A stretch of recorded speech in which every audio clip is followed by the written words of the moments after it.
Hi friends, welcome to the Baseball Card Illustrated channel. I'm Bronko, the PSA 11. Now normally we're talking baseball here on the channel, but right now this is the Bucks Illustrated channel. So we're going to have all kinds of fun with the Eastern Conference Finals between the Bucks and the Hawks. My friend Zach over at Zach's Sports Cards and Collectibles had an awesome idea. So the two channels are getting together and we're going to have some fun over the next 7 games. I'm right here at the Fiserv Forum in the heart of the Deer District, where games 1, 2, 5, and 7 will take place. You're going to have a chance to win some cards, and we'll get to that in a little bit. I'm going to show you around the Deer District first. So sit back, relax, and enjoy, because the Baseball Card Illustrated channel is coming your way. This may not look like much now as workers put the final touches on preparations for the Eastern Conference Finals, but this is going to be a hotbed of excitement over the next couple weeks as the Bucks play the Hawks. This is actually with my back to the arena, the Deer District, where there's all kinds of entertainment options for fans that can't get into the game to enjoy the action and the thrill of a community excitement as the Eastern Conference Finals take place. Thousands of people will be out here over the next several days as games 1, 2, 5, and 7 take place here, along with 3, 4, and 6 in Atlanta, where people can watch on the big screen. And you'll see some of that during the course of the broadcast, I'm sure. But right now, not much happening here as they set up for the big event as Milwaukee takes the center stage. Time will tell if it's history in the making for the Bucks, but you can see the front doors of the Fiserv Forum along with this mural with Drew Holiday, Dante DiVincenzo, the 2-time MVP, the Greek freak Giannis Antetokounmpo, Brooke Lopez, and Chris Money Middleton. The history of the Bucks and Hawks actually has a deep history rooted in Milwaukee.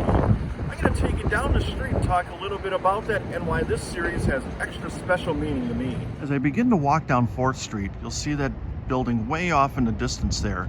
The Hawks actually used to call that building home when they played in Milwaukee, and that's also the first home of the Milwaukee Bucks. As I make my way down to the old Mecca Arena, let me talk a little bit about the rivalry Milwaukee has with Atlanta. As I mentioned earlier, the Hawks used to actually call Milwaukee home, and at the time the Hawks weren't very good, and it was more of a it's not us, it's you kind of a thing, as the Hawks were kind of ushered out of town, ending up in St. Louis before calling Atlanta home for the last several decades. That run didn't really hurt too bad, even though the Hawks ended up, ironically enough, winning a championship just a few years after leaving Milwaukee. The one that really did hurt, though, was when the Braves, who used to call Milwaukee home, left town for Atlanta.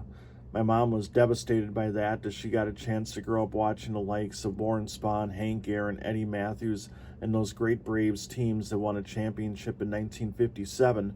And I would always hear stories about how great that era was, and I was never really allowed to talk about the Braves in my household growing up as a result.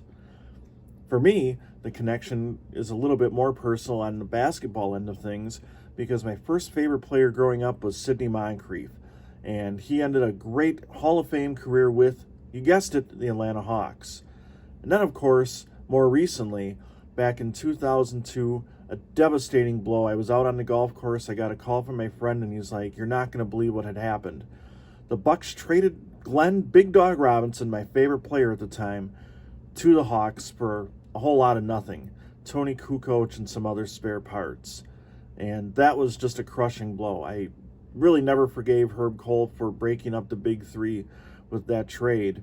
And it was kind of symbolic of a long, long tenure of Bucks teams that really underperformed for about 3 decades, making the occasional playoff appearance. They got to the Eastern Conference Finals in 2001 at the Bradley Center, which I'll show you the site of in a minute, but it was never quite the same. So there's a little bit of rivalry here between me and the city of Atlanta, especially when it comes to basketball. Bronko, you raise a good point. Atlanta's taken a few things in a very evil way from Milwaukee, but it's not a one-way street. There are a couple of things that Milwaukee has taken away from Atlanta, including the series to come. They've also taken me. That's right. Native of Conyers, Georgia, current resident, Milwaukee, Wisconsin. Thanks, Kevin, for that reminder that Atlanta hasn't won everything in this series. What you're seeing here is the UW-Milwaukee Panther Arena. Known locally and to longtime Bucks fans as the Mecca Arena, this is actually where the Hawks called home during their brief stay in Milwaukee, and then it served as the first home of the Bucks. The Bucks played here for roughly 20 years and had 3 playoff series with the Hawks. In 1984, the Bucks pulled out a 3-2 series win over the Hawks in the first round of the playoffs. 4 years later, the Evil Club from Atlanta won a 3-2 series against the Bucks also in the first round, and then the teams had the rubber match a year later, with the Bucks winning a 10 series also by a 3-2 score in another first-round playoff matchup. This is where I saw some of my first games as a Bucks fan, including games played by the likes of Sidney Moncrief, Terry Cummings, Paul Pressey, Ricky Pierce, Jack Sikma, and a whole bunch of other greats before they transitioned to the Bradley Center. We'll cross the street and see what's left of that site next. The last time the Bucks and Hawks met in the playoffs, Milwaukee played here in this now vacant lot. Known as the Fortress on 4th Street, the Bradley Center was home to the Bucks for 30 mostly forgettable years.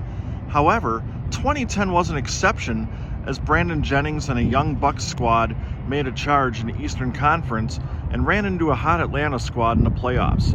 They played a memorable first-round series that went 7 games, highlighted by Josh Smith having a whole bunch of great things to say about the city of Milwaukee. Unfortunately, the Hawks won that series 4-3 in a first-round Eastern Conference matchup. All right, we're back in the Baseball Card Illustrated studios, and I'm going to give you my pick for how the Eastern Conference Finals are going to play out. However, before we get to that, I'm going to urge you to get involved because you have a chance to win. That's right, if you think the Bucks are going to win this series, I want you to leave a comment on this video with the phrase hashtag Bucks, B-U-C-K-S, as in Milwaukee, the best team in the East. And do that, and you'll have a chance to win a Giannis card from Zach's Sports Card and Collectibles. If you think the Hawks are going to win, I'm sorry, but you're wrong. However, check out Zach's Sports Card and Collectibles and leave a comment on his video that's related to this series, and your comment will be hashtag Hawks. And in addition to me crying, if that happens, I will send one lucky winner a Trae Young card out of my personal collection. So this is your chance to get involved, have some fun with the Eastern Conference Finals, and play along with us. I think we're going to have some videos throughout the course of this series that'll make it fun for everybody. But now, let's get to it. This is my official pick. Game 1, the Bucks are going to get the R-E-S-P-E-R-T that they deserve. Little joke there, the Aretha Franklin song. It's respect. Get it? No. Anyway, they're going to win on the home court and take a 1-0 lead. And then my main man from the 2001 Bucks, who got to the Eastern Conference Finals and had that sad loss to the Philadelphia 76ers in 7 games, Irvin Johnson, he's going to come out and make a difference and have a great game for the Bucks. Game 3, however, it's going to be John Contract of the Hawks here. He's going to have a huge game. He's actually going to find a way to stop Giannis. The Greek Freak's only going to score 35 and pull down 14 rebounds in that game, and the Hawks are going to win on the home floor. Do they still play at the Omni there, Zach? Just kidding with you. Game 4, however, the road team is finally going to get in the win column as Haywood Workman is going to work his magic, and the Bucks are going to find a way to win a close one to take a 3-1 series lead.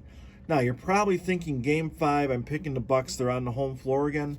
But no, believe it or not, the Hawks, they've played great on the road in these playoffs, and I think they're going to find a way to win a game in Milwaukee. So I'm going to give them Game 5 as Johnny Contract once again proves to be worth the money, which, ironically enough, he wasn't back in the 80s and early 90s, but he's going to do it over the next couple weeks. However, Game 6, there's a thing in Milwaukee here, everybody says Bucks in 6, and they're going to do it because he's back. Boys and girls, the big dog is home, and he's going to lead the Bucks to the NBA Finals, where they should have been in 2001, in the city that he should have been in well into the 2000s.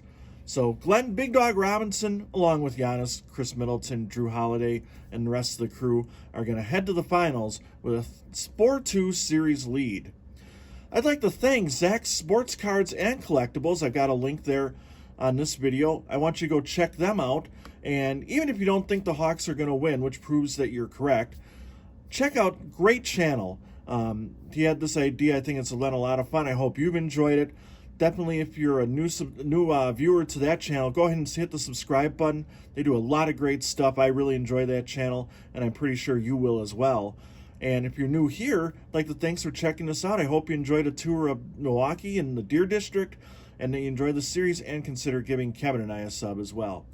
On behalf of Kevin the Diamond King and our good friend Zach, Sports Cards and Collectibles, I'm Bronko, the PSA 11. So long, everybody. You've been watching the Baseball and Bucks Card Illustrated channel. Go Bucks!